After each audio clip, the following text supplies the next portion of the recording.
Hello and welcome to Next News. I am Omena Abinabi. The U.S. Secretary of State Hillary Clinton will take a tough line with Nigeria on Wednesday over rampant corruption and urge Africa's biggest energy producer to implement badly needed electoral reforms. A month ago, President Barack Obama visited nearby Ghana in his first official African trip, an itinerary seen by some Nigerians as a damning indictment on their country's record on governance and graft.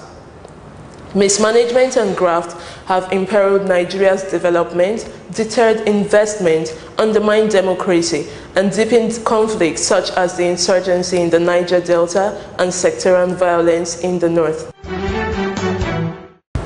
The National Economic Council on Tuesday approved the sharing of $2 billion among the federal, state, and local governments from the excess crude account. The approval was given by the Council at its monthly meeting, presided over by Vice President Goodluck Jonathan at the State House, Abuja. Briefing the press at the end of the meeting, Bukola Saraki, the governor of Kwara State, said the amount was approved for sharing from the $4.5 billion due to the 3 tiers of government. The Federal Executive Council has approved the removal of petroleum subsidy by the federal government. The governor of the Central Bank of Nigeria, Lamido Sanusi, told journalists on Tuesday in Abuja that the council urged the government to work out modalities for the immediate implementation of the deregulation of the oil sector. He also said the council supported the petroleum bill now before the National Assembly and urged the legislators to fast-track its passage. Governors on Tuesday declared their support for the federal government's refusal to sign an agreement with the striking members of the Academic Staff Union of Universities on a uniform salary scale. The governors stated their position at the end of the monthly National Economic Council meeting, presided over by Nigerian Vice President Goodluck Jonathan. Ikedi Hakim, the governor of Imo State, who briefed the State House correspondent on the issue, said the demand by the union was not visible and implementable. And now to business.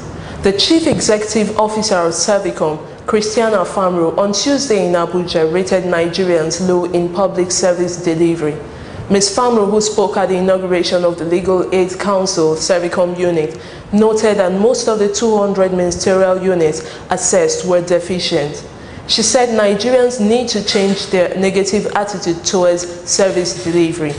Commenting on service delivery at the Power Holding Company of Nigeria, she said the performance there was poor in the first evaluation and worse in the second.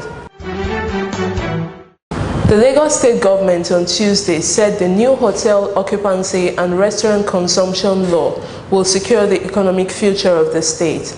Speaking at an interactive session with stakeholders in Ikeja on Tuesday, the special advisor to the governor on tax and revenue, Ade Ikpaye, urged Lagosians to acquaint themselves with the law and support it. The law, which took effect from August 1st, imposes a 5% charge on goods and services consumed in hotels, restaurants, event centers, and short-let apartments throughout Lagos State. And now sports. Roger Federer pointed to a little ring rust rather than the joys of becoming a new dad after beating Frederick Niemeyer 7-6, 6-4 on Tuesday to reach the third round of the Montreal Masters. In his first match since lifting a record 15th Grand Slam singles title at Wimbledon, much has changed in a few weeks for Federer, who arrived in Montreal with his wife Mirka, newborn twin daughters Charlene River and Mila Rose, and a nanny in tow. Ranked 487th, Canadian Niemeyer had hoped a few sleepless nights would help level the odds against the world's #1.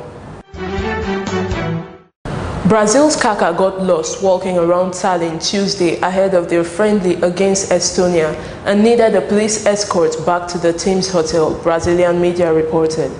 The Real Madrid midfielder took an early morning walk around the Old Town on his own and was spotted by 2 policemen in a patrol car who stopped to talk to him.